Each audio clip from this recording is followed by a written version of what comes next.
Masuk. Iya, masuk. Iya, udah.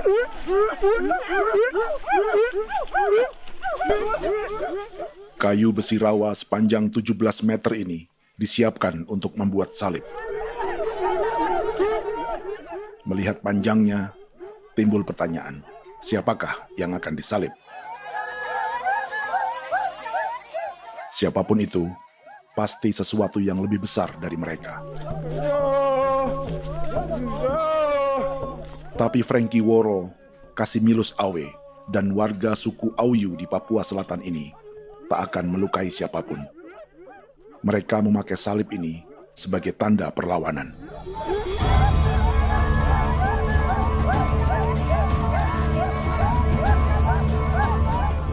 Yang mereka lawan memang lebih besar,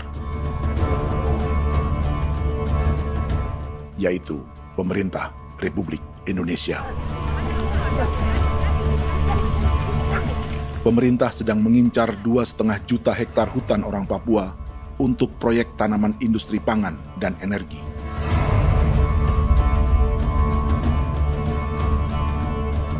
Ratusan kilometer dari salib orang-orang Auyu itu, orang Muyu sedang menyiapkan gerakannya sendiri. Tapi kali ini dalam bentuk sebuah pesta. Pesta yang disiapkan oleh marga Kimco Jinibju selama 10 tahun.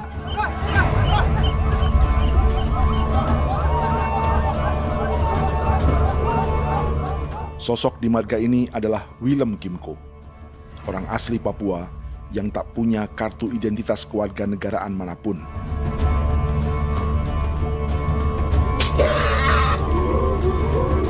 Pesta adat ini sudah cukup langka. Tak hanya di Papua, bahkan di kawasan Pasifik dan peradaban Melanesia. Awalnya bayarnya kalau pernah.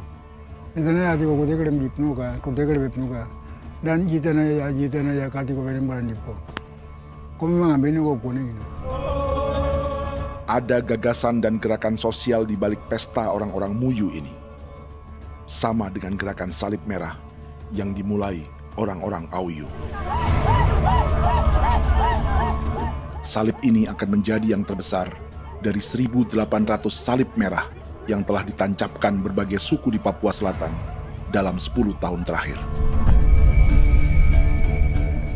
Ribuan salib merah yang dipadukan dengan palang adat adalah tanda larangan yang menyatukan unsur-unsur adat dan agama. Kami percaya bahwa kalau memang kami sudah tidak mampu untuk menyelesaikan persoalan ini, dalam hal ini perusahaan tidak bisa masuk, berarti kami minta bantuan kepada nenek moyang dan Tuhan. Atribut perang orang Auyu ini diukir atau dilukis, digambar di batang salib ini dengan tujuan bahwa kami larang dengan sangat keras. Jadi apabila siapapun, baik dari antara kita sendiri yang melanggar batas ataupun pihak lain yang mengganggu keselamatan hak tanah adat kami, maka kami siap untuk melakukan ancaman perang. Salib-salib ini tidak ditancapkan di halaman-halaman gereja, melainkan di tanah dan hutan adat, di dusun-dusun sagu, dan di tempat-tempat yang disakralkan. Sebab 1.800 palang adat dan salib ini memang bukan semata tentang agama, tapi untuk mencegah negara dan perusahaan memasuki tanah dan hutan adat mereka. Papua bukan negara kosong.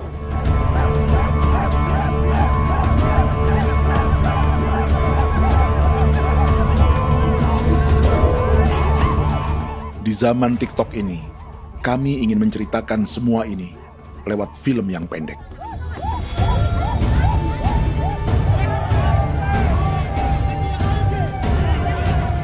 Tapi kami jelas gagal.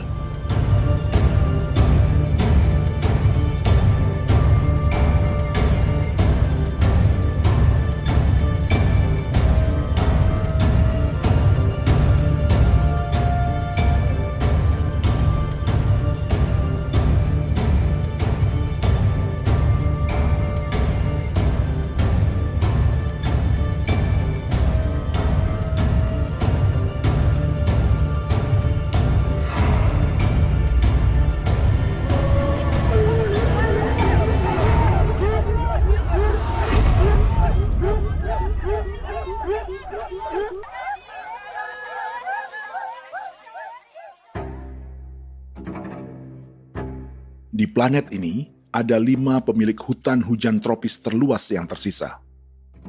Kongo di Afrika, Brazil, Peru, Bolivia, dan Indonesia.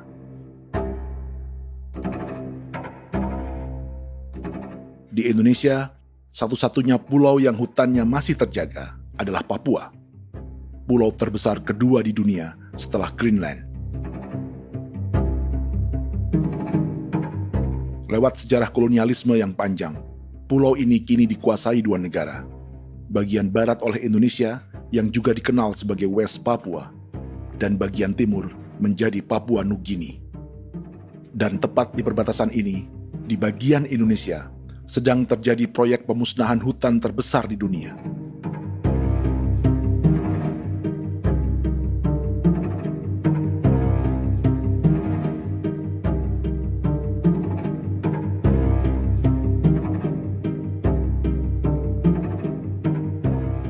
Pemerintah Indonesia sedang membuka lebih dari 2,5 juta hektar hutan untuk sawit, tebu, padi, dan peternakan. Ini disebut proyek strategis nasional untuk lumbung pangan dan energi yang jadi ambisi 3 presiden. Bagian terbesar direncanakan untuk mencetak sawah seluas 1,3 juta hektar. Lalu bagian lain akan ditanami tebu seluas 560.000 hektar untuk gula dan bioetanol. Setiap liter bensin di Indonesia akan dicampur bioetanol 10% atau E10. Ada 10 perusahaan di proyek ini, dan semuanya dimiliki oleh 1 keluarga saja. Berikutnya, ada areal sawit seluas 400.000 hektar untuk biodiesel. Targetnya mencampur 50% solar dengan minyak sawit atau B50.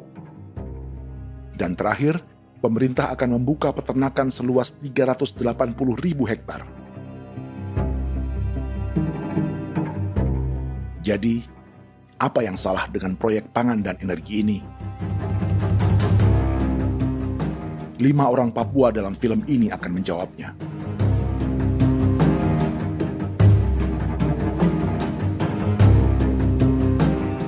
Yang pertama adalah Yasinta Moiwen dari suku Marin.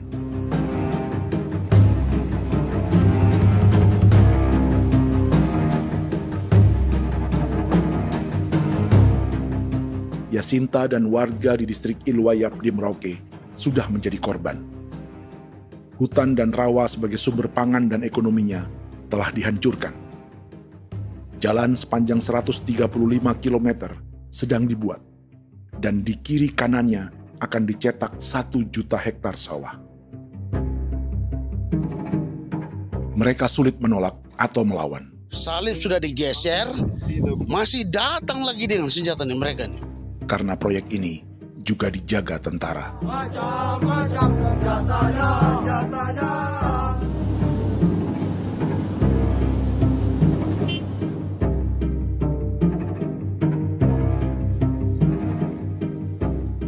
Yang kedua adalah Natalis Buer di distrik Tanah Miring, Merauke. Petani milenial ini merasa ditelantarkan. Sebab setelah hutannya diubah menjadi sawah, sebagian sawah-sawah ini tak tergarap. Orang asli Papua seperti Natalis tak punya modal untuk benih, pupuk, perawatan, hingga ongkos panen.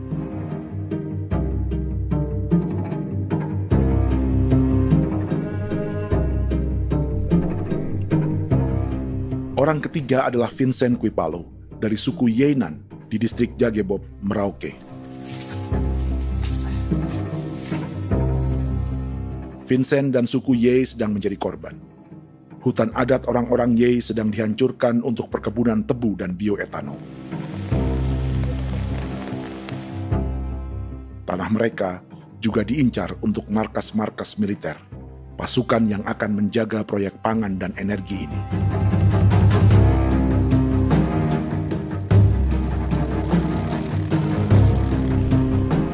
Yang keempat adalah Frankie Woro dari suku Auyu di distrik Fofi, Kabupaten Bovendigul. Hutan dan tanah mereka terancam perluasan perkebunan sawit untuk campuran biodiesel atau B50. Orang-orang dari suku Auyu ini adalah calon korban. Merekalah salah satu pelopor gerakan Palang Adat dan Salib Merah. Meski kadang berseberangan dengan gereja yang mereka anggap lebih mendukung pemerintah dan perusahaan. Mereka bahkan sedang merencanakan gerakan yang lebih besar, dengan salib yang lebih besar.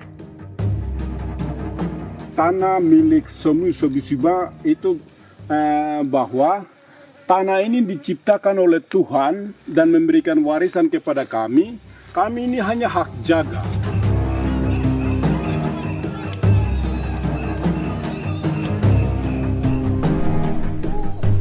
Sosok kelima adalah Willem Kimco dari suku Muyu di Bovendigul.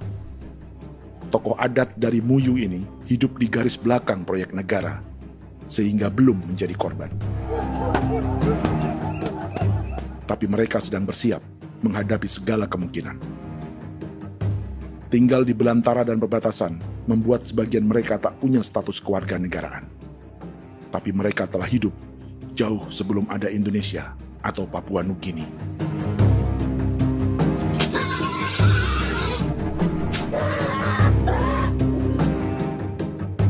Kelimanya mewakili jutaan orang asli Papua yang sedang terancam eksistensinya.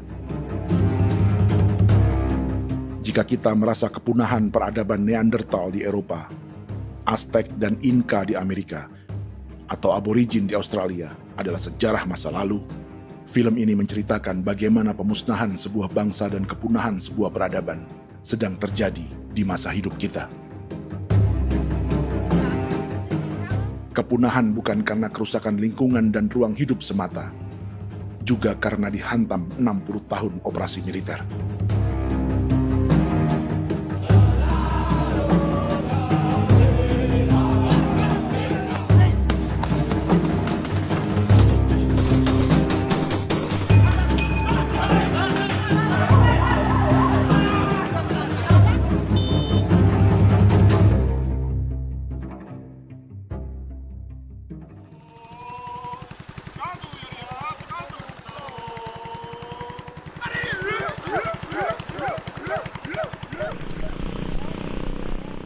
Frankie Woro dan orang-orang Auyu sedang berburu. Tapi lokasi perburuan mereka mulai dikuasai perusahaan perkebunan sawit.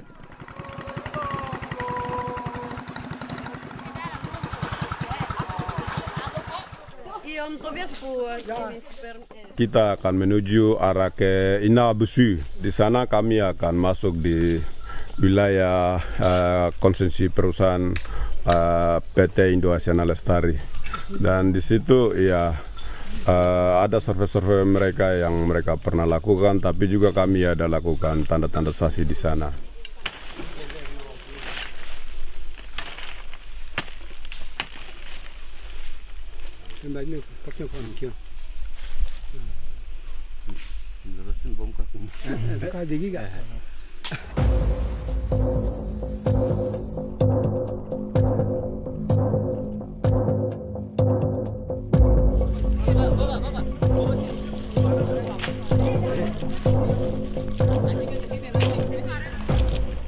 Dapat dengan yang induknya, tapi karena induknya dia lari dan terlambat kerja, akhirnya yang bisa kita dapat dia punya anak ini saja.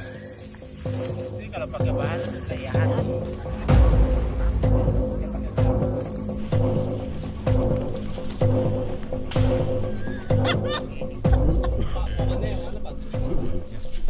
Pohon ini pohon bitanggur, dia punya kayu ini kita biasa gunakan untuk kerja perahu, dan juga kulit depu getanya itu kita pakai untuk kerja ini, panah-panah ini lem, jadikan lem ini, panah-panah. Hutan ini adalah supermarket bagi suku Auyu. Juga lumbung pangan atau bank untuk menyimpan deposito kekayaan alam. Hutan juga tempat yang penuh dengan sejarah suku, situs budaya, dan tempat-tempat sakral. Inilah yang sedang mereka pertahankan dari incaran pemerintah dan perusahaan. Untuk semua alasan ini, mereka menancapkan ribuan salib merah.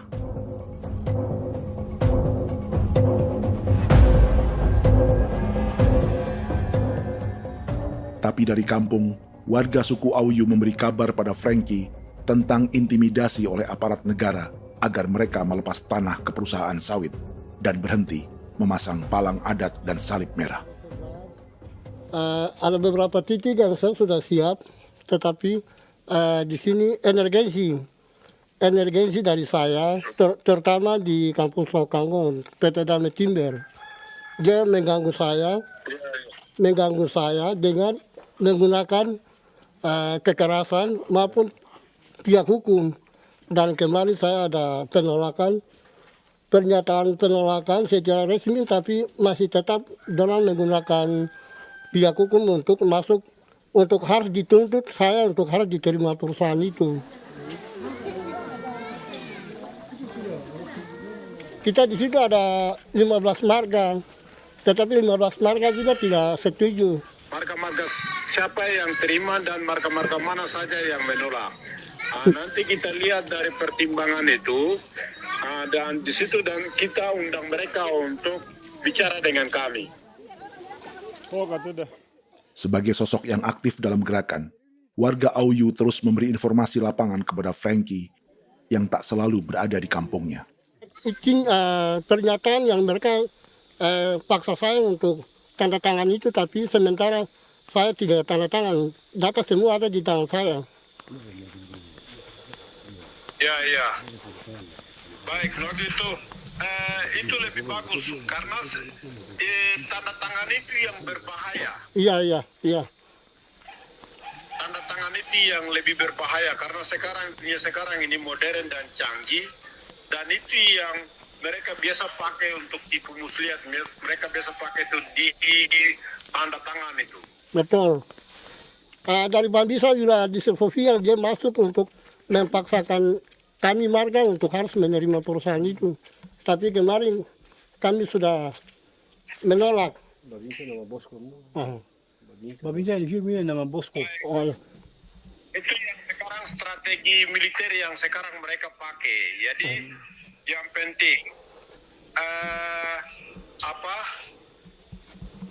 masyarakat itu yang benar-benar mau menolak siap dukung ketua marga siapa yang nanti tampil.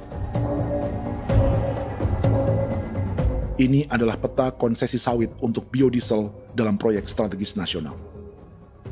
Dan di distrik Fofi inilah, orang-orang Auyu hidup dari sungai dan hutan. Tapi Frankie di Bovendigul masih lebih beruntung. Setidaknya dibandingkan Yasinta Moyen di Merauke yang sudah kehilangan hutan dan rawanya.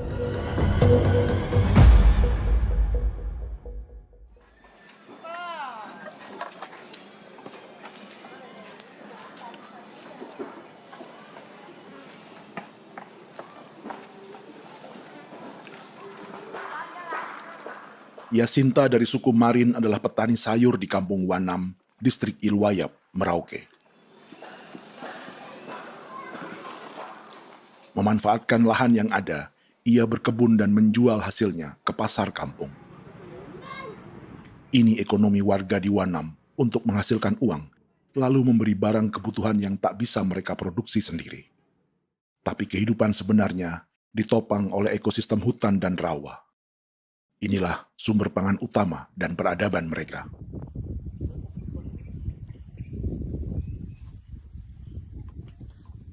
Namun ketenangan ini diusik ketika tiba-tiba pada Mei 2024, di Pelabuhan Wanam datang ratusan alat berat untuk proyek pangan dan energi pemerintah.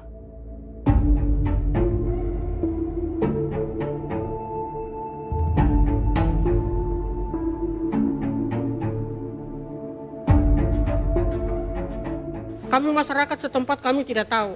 Kami kaget pagi-pagi kapal sudah ada di pelabuhan kami.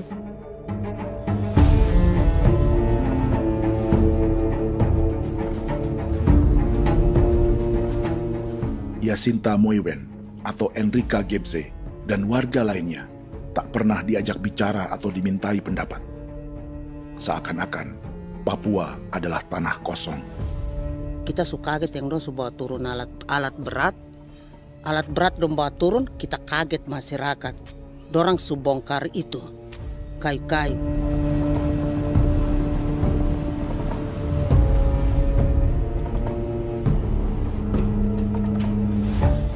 Bersamaan dengan alat-alat berat itu, juga berdatangan tentara Indonesia untuk mengawal proyek pembukaan hutan milik Jacinta.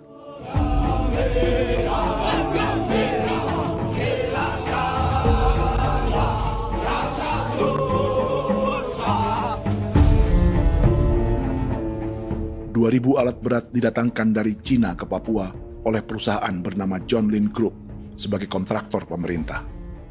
Ini disebut sebagai pesanan eskavator terbesar di dunia dengan nilai 4 triliun rupiah. Misinya membuka hutan dan rawa milik orang Marin, salah satunya untuk membangun jalan sepanjang 135 km. Sementara di kiri kanannya akan dicetak sawah yang ditargetkan seluas 1,3 juta hektar. Jalan berupa garis lurus ini bukan rute tradisional ekonomi masyarakat. Jalan ini akan menghubungkan kawasan perkebunan sawit dan tebu di sebelah timur, juga untuk mobilisasi pasukan militer. John Lin Group adalah perusahaan yang dimiliki Andi Samsudin Arsyad atau yang dikenal dengan Haji Isam. Sebagian orang mengenalnya sebagai pengusaha yang hobi balapan mobil.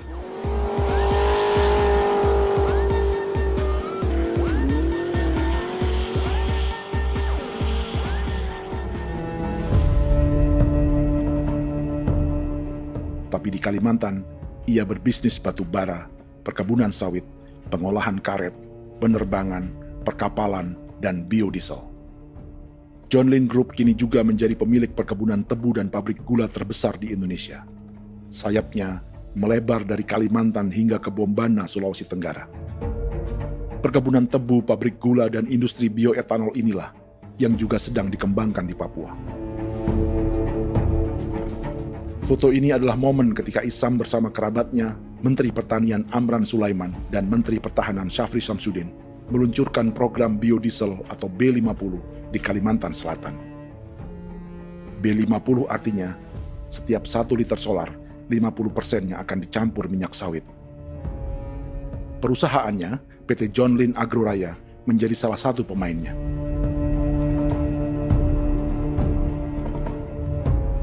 Sepanjang tahun 2025, saham PT John Lin Agroraya pernah naik hingga 700%.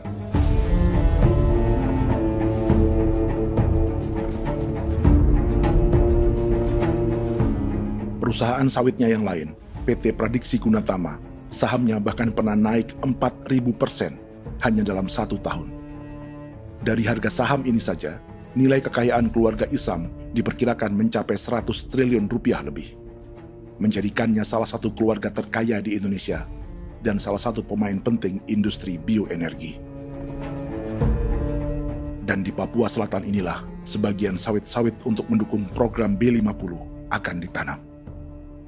Inilah tanah orang-orang Wambon, Muyu, Marin, Yei, atau Auyu seperti Frankie Ward.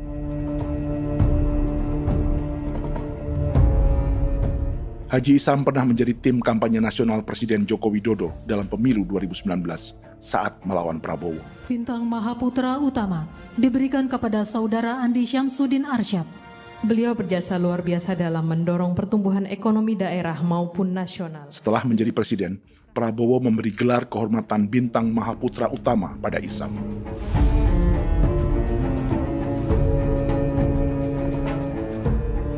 Sejumlah menteri Prabowo, juga kerabat dan orang-orang yang pernah bekerja di perusahaan Isam.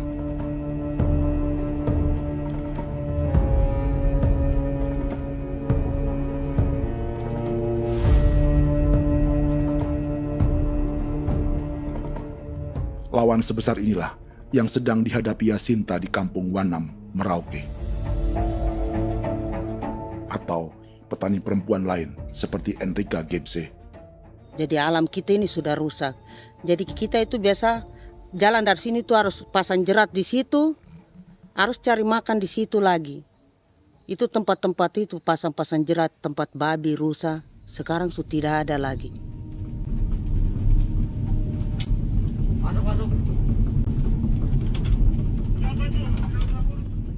Rekaman ini memberi gambaran bagaimana Kasuari kehilangan rumah di bekas hutan dan rawa yang telah dibabat.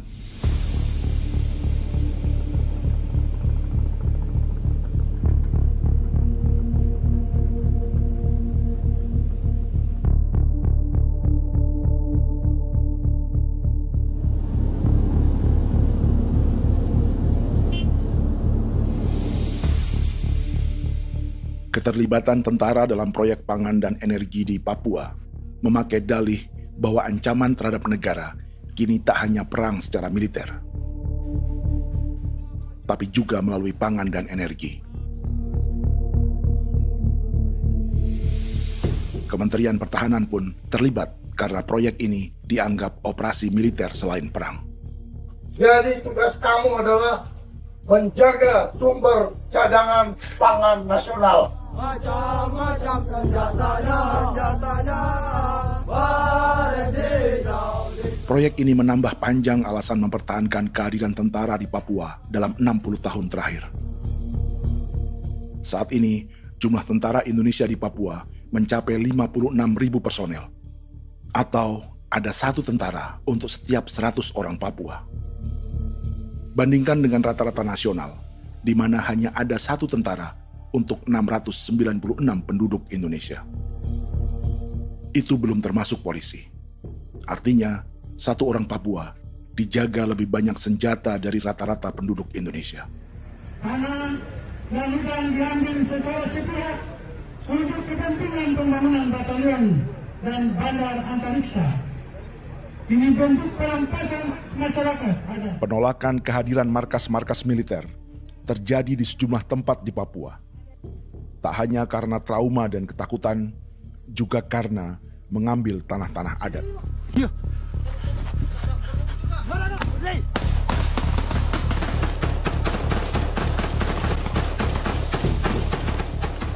Salah satu alasan mengapa militer terus ditambah di Papua, karena masih ada perlawanan dari Organisasi Papua Merdeka atau OPM selama 50 tahun terakhir.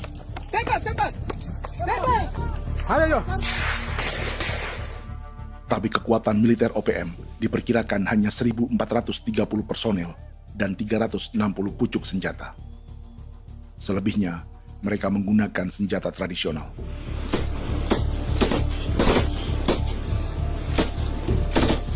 Dengan demikian, kekuatan tentara dan polisi di Papua 58 kali lebih besar dari gerilyawan Organisasi Papua Merdeka.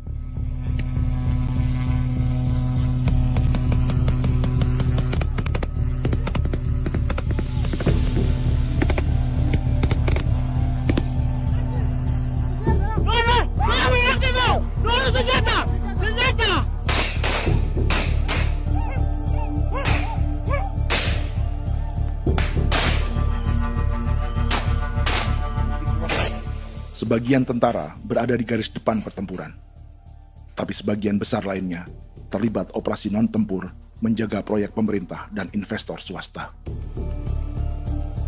Seperti Batalion Infanteri Teritorial Pembangunan di distrik Jagebob, Merauke ini. Lokasinya bersebelahan dengan konsesi lahan tebu untuk gula dan bioetanol milik PT Murni Nusantara Mandiri. Baik perusahaan maupun markas militer, keduanya mengambil hutan milik suku Ye dari marga Kuipalo. Tapi dorong datang, tanam ini saja di sini, tanam papan nama ini. Victor Kuipalo menunjukkan apa yang terjadi. Jadi kita juga kaget ini. Nah, kalau ini papan nama ini memang, ini papan nama ditanam tapi bukan haknya mereka yang ini. Ini hak kami di sini, hak dusun kami, marga Kuipalo yang punya hak dusun ini. Setelah memasang patok, alat berat mulai bekerja untuk membangun markas militer di tanah orang Ye.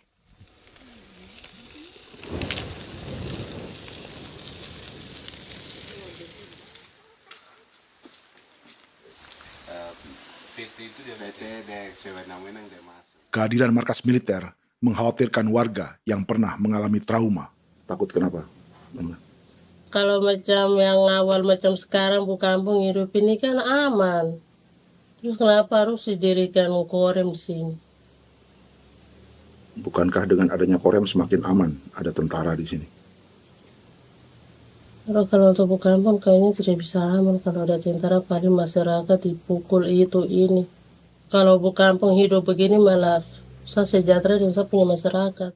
Apa pernah ada pengalaman buruk sebelumnya dengan tentara di daerah sini?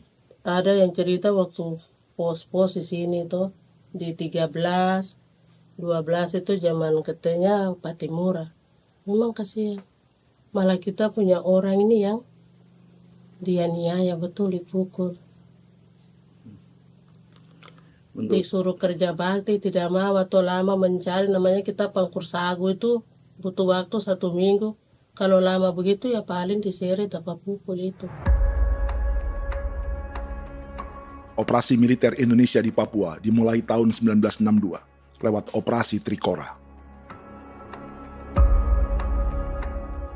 Tapi perlawanan bersenjata pertama di Papua baru dilakukan tahun 1965 di Manokwari. Nanti tanggal 1 Mei jam 12.30 pemerintahan di Irian Barat mutlak akan jatuh di tangan.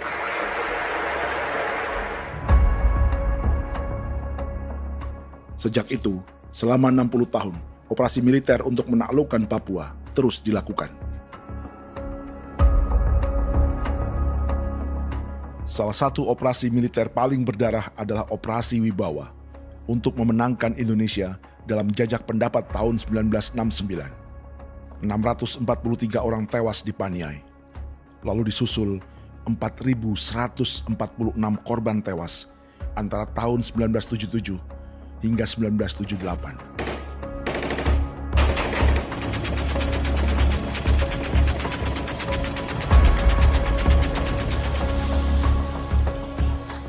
Operasi militer ini menimbulkan gelombang pengungsian hingga kini.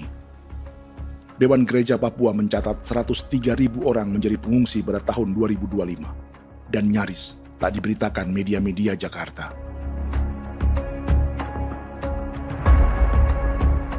Jumlah pengungsi terbesar tercatat di Nduga yang mencapai 20.000 jiwa.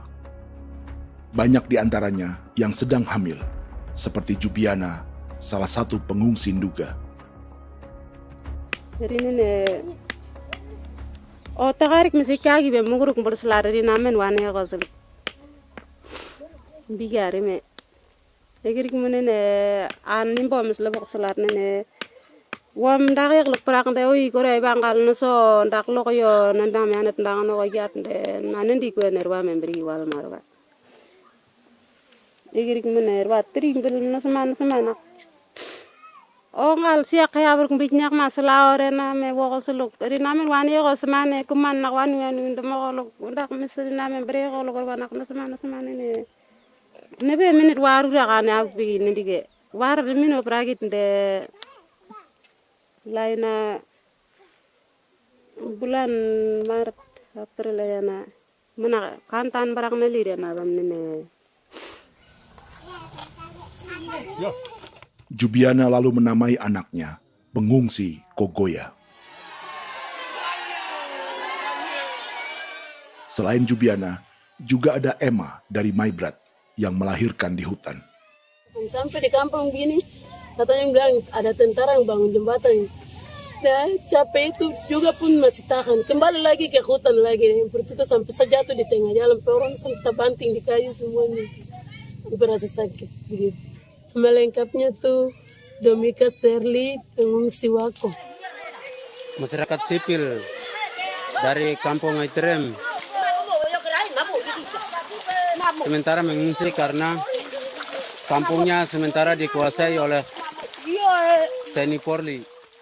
Seratusan ribu pengungsi di Papua saat ini jauh melampaui jumlah yang mengungsi ke Papua Nugini tahun 1984, yaitu 10.000 orang karena menghindari operasi militer.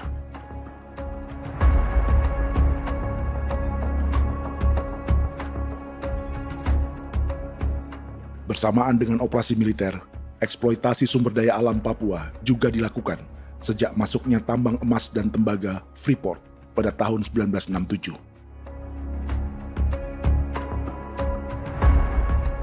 Disusul perkebunan sawit awal tahun 1980-an.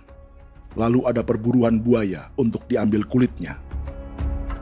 Sebelumnya, ada eksploitasi gas alam di Teluk Bintuni, pencarian besar-besaran kayu gaharu, atau pembukaan hutan tanaman industri. Ini belum termasuk perburuan dan perdagangan ikan arwana di selatan Papua, penebangan kayu merbau dari hutan-hutan Jayapura, emas di Blok Wabu Intan Jaya, bahkan nikel di pulau-pulau kecil Raja Ampat. Dan kini, dalam skala yang belum pernah terjadi dalam sejarah, Papua dipaksa mencetak sawah, tebu untuk bioetanol, dan sawit untuk biodiesel.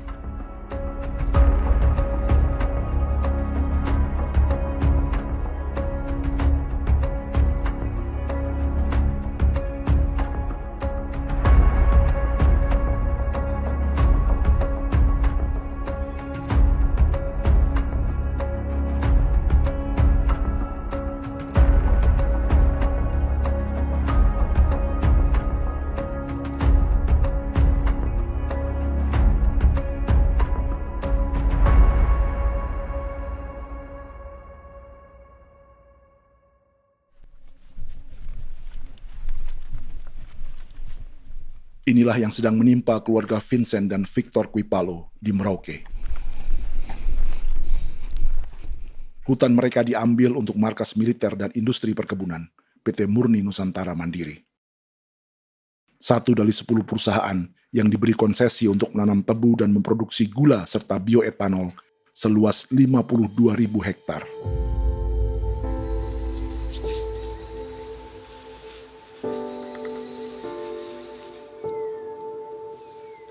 Perusahaan ini dianggap mengambil hutan dan tanah orang-orang Ye, terutama marga Kuipalo, yang memiliki hak adat terhadap 2.300 hektar hutan.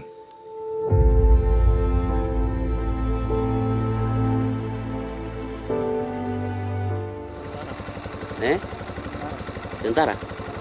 Tentara. Oh iya, tentara.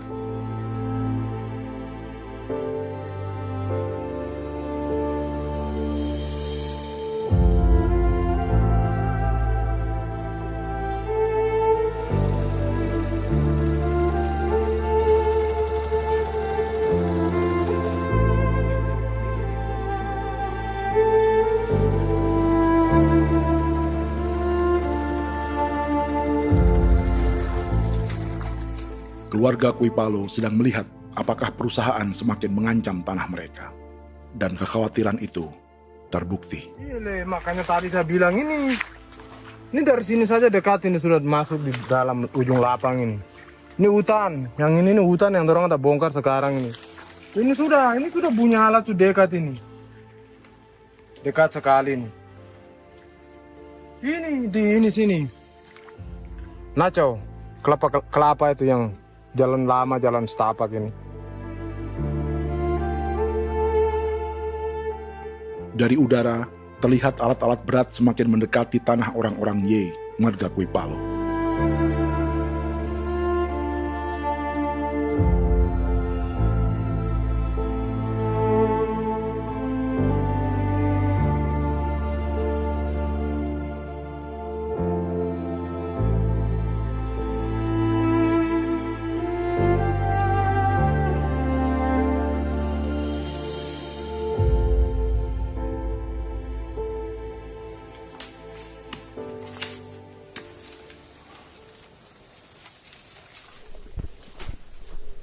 Keesokan harinya, Victor dan kerabatnya memberi tanda cat merah di pohon-pohon yang berada di batas tanah mereka.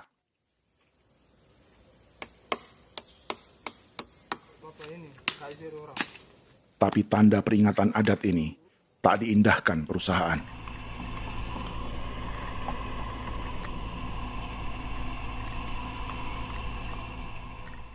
Dua bulan kemudian, perusahaan tetap memasuki tanah marga Kuipalo. Sama. Kami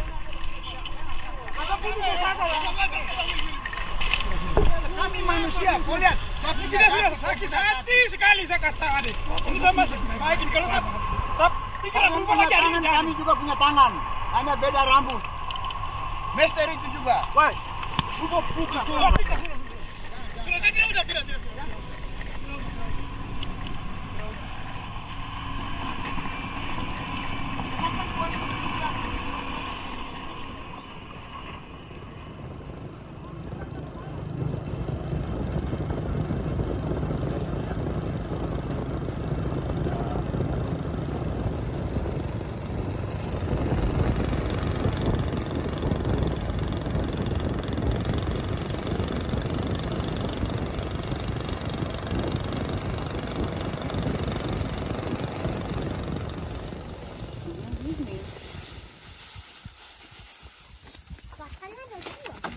masuk sini.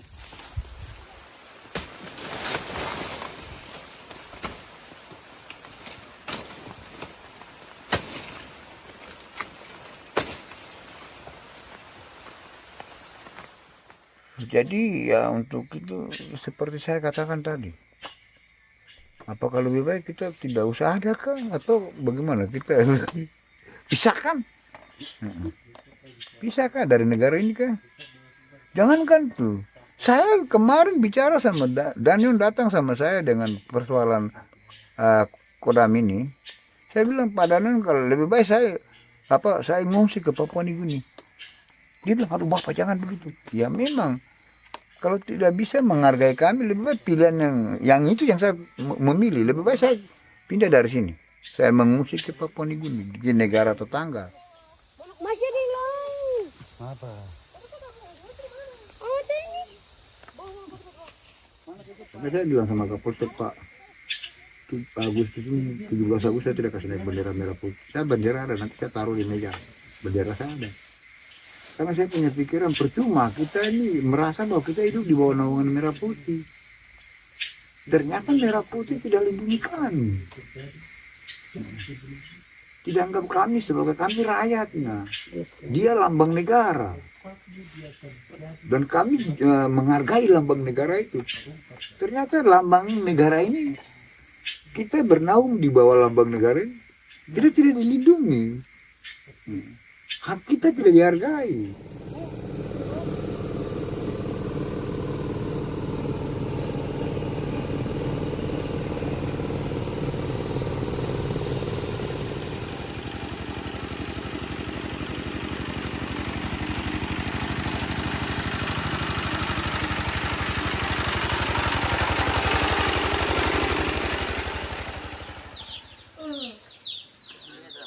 Marga Kuipalo dari suku Ye terus mendapat teror dan intimidasi agar melepas tanah mereka yang hanya dihargai Rp300.000 per hektar. Tapi mereka tidak berjualan tanah. Makanya mama itu tidak suka untuk lepas tanah. Untuk apa? Baru di dalam hutan itu ada obat-obat tradisi. Itu sudah Kalau macam ada sayur juga, kita ambil sayur yang dia tumbuh sendiri. Jadi kita ini mau kemana, kalau itu sudah digusur, ya habis. Kita ini jadi penonton. Jangan sampai kita ini duduk minta di jalan. Jadi kita tidak mau seperti itu. Makanya tanah itu kita tidak melepas. Tapi mungkin orang lain tuh dia senang saja. Lebih baik saya pegang uang merah dulu. Saya bisa beli-beli itu ini. Nanti datang uang sudah habis, gembel, mau cari kemana lagi, hutan sudah habis, mau makan ikan di mana, kali sudah hancur. Seperti Yasinta di Wanam, suara dan gerakan kaum perempuan Papua sangat nyaring dan tak bisa diabaikan. Saya sebagai perempuan tolak untuk perusahaan masuk di sini. Karena kalau saya terima anak-anak saya mau dikemanakan, mau tinggal di mana. Apapun yang terjadi saya tetap tolak. Demi tanah ini saya akan berjuang, demi saya punya anak-anak. Yang katanya mengutamakan anak Papua, nyatanya yang kerja kebanyakan ya orang-orang Jawa. Dan sendiri orang Jawa, tapi bukan mau bicara yang tidak-tidak. Memang kenyataannya seperti orang-orang Papua itu diterbelakangkan, kurang diutamakan, gitu.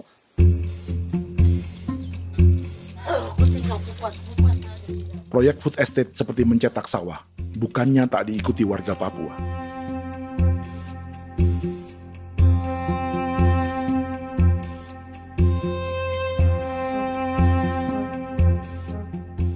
Salah satunya Natalis Buer di distrik Tanah Miring, Merauke.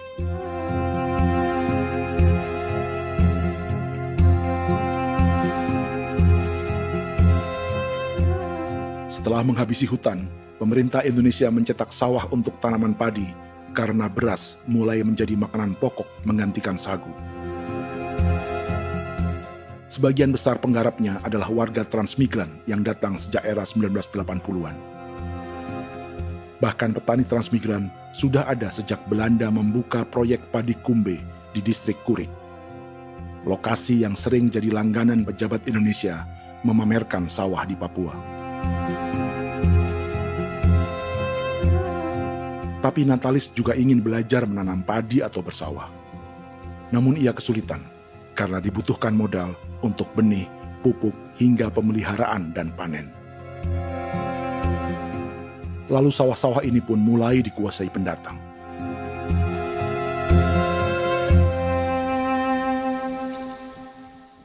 Tapi sejauh ini di kampung kami ini yang saya lihat memang ada kelompok kami punya di sini yang sudah tergabung dalam Gapoktan, kemudian masuk dalam optimalisasi lahan. Tapi baru saya anak asli yang punya lahan di sini. Mereka tidak punya. Pemerintah dalam hal ini adalah Kementerian Pertanian bersama-sama Kementerian Pertahanan yang dalam hal ini pada garis di bawahnya adalah TNI Angkatan Darat, memberikan support yang maksimal kepada masyarakat khususnya di Merauke dalam rangka. Saya kemarin habis 9 juta. 9 juta ya? Iya, 9 juta karena dia sudah tidak dipakai toh. Ya. Perempuan Papua seperti Filomina juga mau bertani. Pemerintah memberi bantuan Rp900.000 per hektar lewat program optimalisasi lahan atau OPLAH. Tapi dibanding biaya produksi dan harga jual gabah, Filomina mengaku berkali-kali rugi dan kini memutuskan tak lagi menggarap sawahnya. Terus kita harus cari uang untuk kombe. Betul. Karung kita beli. Karung beri sendiri lagi. Tenda kita beli. Ini dari yang offline ini don tidak siapkan. Tidak ada. Tidak ada ya, jadi mama don sendiri. Itu yang saya udah bilang, 900.000.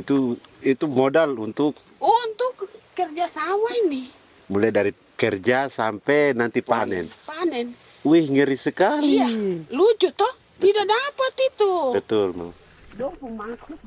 Kalau disuruh tanam ubi berhektar-hektar, mari datang. Kita tahu cara rawatnya bagaimana, iya. Tanamnya bagaimana, tanam model bagaimana supaya hasilnya model begitu. Kita tahu. Kalau yang ini kan kita baru belajar. Sebagian hutan milik warga Senayu di Merauke sudah dibuka untuk sawah dan kebun tebu oleh PT Global Papua Abadi.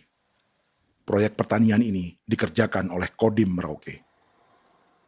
Mereka melepas sebagian tanah karena ingin belajar bertani.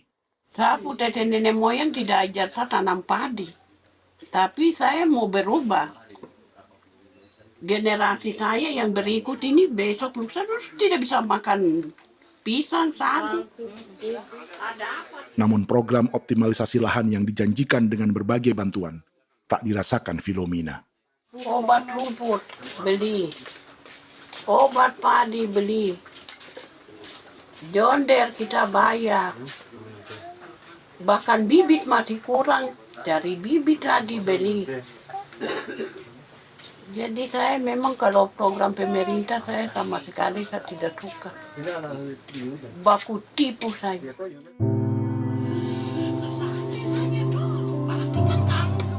Mereka merasa ditinggalkan sendiri, jatuh bangun belajar bertani padi. Sementara sumber pangan dan air yang semula mudah didapat, kini telah berganti sawah dan kebun tebu. Dulu kita masih bisa jalan, nanti masak di kali, pakai air kali. Minum pakai air kali. Sekarang, kok mau masak? Tidak ada air. Air sudah susu, mau minum tidak bisa. Sudah dengan obat.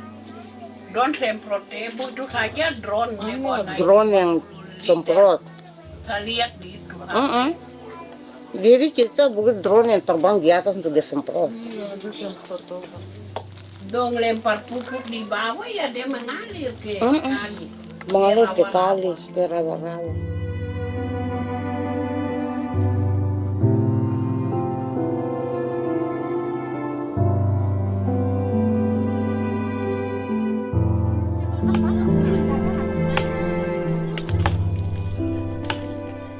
Seperti pertanian sawah bagi orang Bali atau Toraja, Bagi orang Auyu dan suku-suku lainnya di Papua Selatan, sagu juga bukan semata tentang pangan.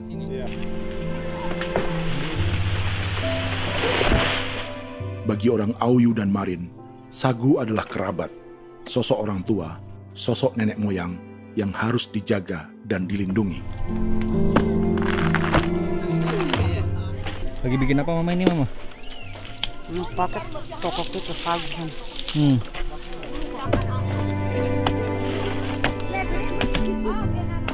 Kami diingatkan oleh leluhur, sagu itu tidak boleh digusur dan tidak boleh diganggu dengan cara apapun, dan di dalam rangka kepentingan apapun tidak boleh. Kamu harus bela, bahkan sampai nyawa pun harus menjadi taruhan demi membela keselamatan pemberangan sagu di atas tanah ini.